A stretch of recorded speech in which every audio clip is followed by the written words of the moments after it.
Morbi SOG અને Wankaner police સંયુક્ત ઓપરેશનમાં કોઈ પણ જગ્યાએ ગેરકાયદેસર ખનન થતું હોય તો તે પકડી પાડવા માટે પેટ્રોલિંગમાં હતા. દરમિયાનમાં વાંકાનેરના સત્તાપર ગામથી આદેપર તરફ જતા રસ્તા ઉપર શક્તિધાર દલદલિયા મોકળા પાસે રામાપીરની ટેકરી પાસે રમેશભાઈ ગોધરદાસ ખોજરેજી નામનો ઈસમ, જે પોતે રહેવાસી રાજકોટનો છે,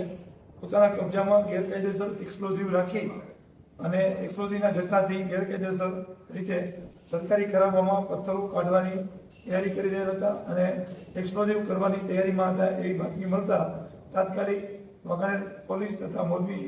એસઓજીએ ત્યાં રેડ કરતા ત્યાં હાજર એક ઈસમ મળી આવેલ અને સાથે એક્સપ્લોઝિવના ખાડા મળી આવેલ, જેમાં અલગ અલગ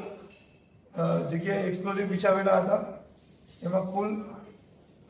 જિલેટિનની સ્ટીક જે એક્સપ્લોઝિવ માટે વપરાય એવી 475 મળી, જેની કિંમત 1 લાખ જેવી ગણી શકાય. અને સાથે ઇલેક્ટ્રોનિક ડેટોનેટર જે કુલ 75 મળી આવેલ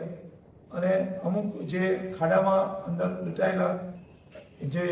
જિલેટિન હતા જે તૈયાર એક્સપ્લોઝિવ કરવા માટે તૈયાર કહેવાય એવા પણ મળી આવે, જેથી આ અંગે બીએનએસની કલમ 288, 110 તથા એક્સપ્લોઝિવ એક્ટ મુજબ આમાં ગુનો દાખલ કરવામાં આવેલ છે અને લોકોની જાનની જોખમ થાય તે રીતે આ કાર્યવાહી કરી રહેલો હોય